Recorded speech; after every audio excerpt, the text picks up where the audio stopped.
नमस्कार, आप सभी आशा कार्यकर्ताओं का एक बार फिर से स्वागत है। आज की इस वीडियो में हम बात करेंगे पेंटा के बारे में। अगर आप एक आशा कार्यकर्ता हैं तो आपको पता होगा पेंटा फर्स्ट, पेंटा सेकंड, पेंटा थर्ड, जिसे हम पेंटावैलेंट भी कहते हैं। तो आज हम आपको बताएंगे कि इस पेंटा का क्या मतलब है। ये पेंटा आखिर जो नवजात शिशुओं को दिया जाता है, इसका क्या मतलब है, क्या फ़ायदा है, इसका क्यों दिया जाता है, ठीक है, क्या काम है इस टीका का, इसके बारे में जानने के लिए आप हमारे इस वीडियो को पूरा देखिए। सबसे पहली बात कि ये जो पेंटा, जिसे हम पेंटावैलेंट भी कहते हैं, तो ये 5 प्रकार के वैक्सीन से मिलकर बनाया जाता है, ठीक है।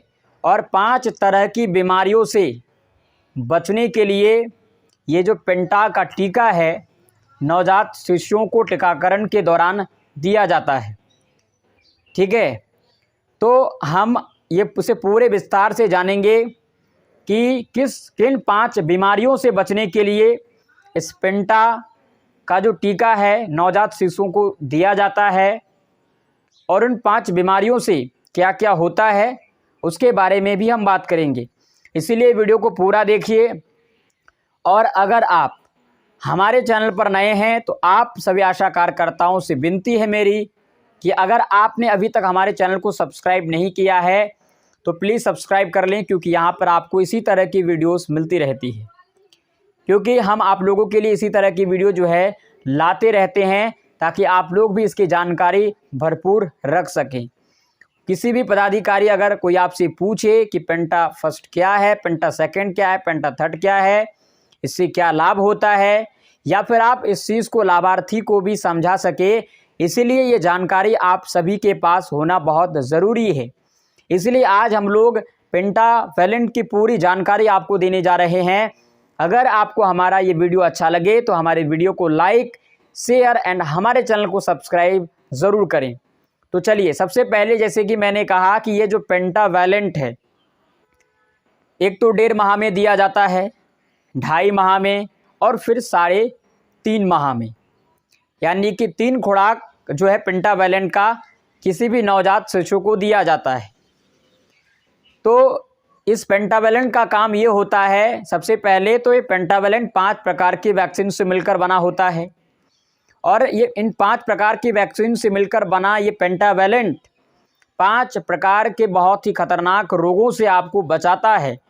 जो है उस नवजात शिशु को कई तरह के रोगों से बचने के लिए जो रोग प्रतिरोधक क्षमता है उसको बढ़ाने में मदद करता है, ताकि वो नवजात शिशु अगर कोई भी बीमारी उस पर होने वाली होती है तो उसका सामना जो है कर सके, ताकि उसके कोई भी जो है उस शिशु को कोई भी बीमारी ना हो सके, कोई भी रोग जो है उसको ना लगे। इसलिए उन रोगों से बचने के लिए इनके अंदर रोग प्रतिरोधक क्षमता जो है विकसित किया जाता है। विकसित करने के लिए इसी पेंटावैलेंट टीका को शिशु को दिया जाता है। तो 5 प्रकार की बीमारी से बचा जो है जाता है इस टीका के द्वारा। तो चलिए देखते हैं कि कौन कौन बीमारी है, वो 5 कौन कौन सी बीमारी है जो इस टीका के देने के बाद जो है बचा जा सकता है। तो सबसे पहली जो बीमारी है वो है डिप्थीरिया। डिप्थीरिया यानी कि सांस लेने में परेशानी या फिर हार्ट की समस्या। तो इस तरह की समस्याओं से दूर इस तरह की समस्याओं से निजात पाने के लिए, डिप्थीरिया रोग को दूर करने के लिए भी जो है पेंटावैलेंट वैक्सीन का इस्तेमाल किया जाता है। यानी कि अगर किसी शिशु को पेंटा का टीका लगवाया जाता है तो वो शिशु जो डिप्थीरिया होता है, यानी कि सांस लेने की बीमारी, हार्ट की समस्या, इस तरह की बीमारी से वो दूर हो जाता है। और हमारी अगली जो दूसरी बीमारी है वो है टेटनस।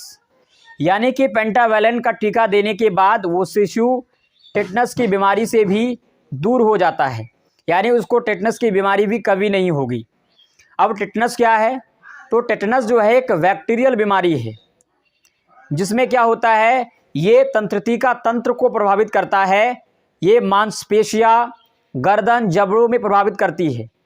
इसमें मांसपेशियां जो है वो सिकुड़ने लगती है। सिकुड़ने के बाद काफ़ी दर्द होता है, जिससे ना तो आप अपना मुंह खोल पाते हैं और ना ही आप अपना जो है कुछ निगल पाते हैं। तो इस तरह की बीमारी से भी बचा जाता है पेंटा के टीका के द्वारा। और हमारी सबसे अगली जो जानलेवा बीमारी है जो पेंटा के टीका देने से जो है उससे सुरक्षित रहा जा सकता है, तो वो बीमारी है पर्टूसिस। पर्टूसिस से भी जो है पेंटा के टीका देने के बाद नवजात शिशु उस बीमारी से दूर हो जाता है। पर्टूसिस जो है ये एक प्रकार का, इसको काली खांसी के नाम से भी हम लोग जानते हैं पर्टूसिस। और ये पर्टूसिस जो है इसको होने के बाद जो है बच्चे को यानी कि शिशु को खाने में, पीने में और सांस लेने में कठिनाई होती है।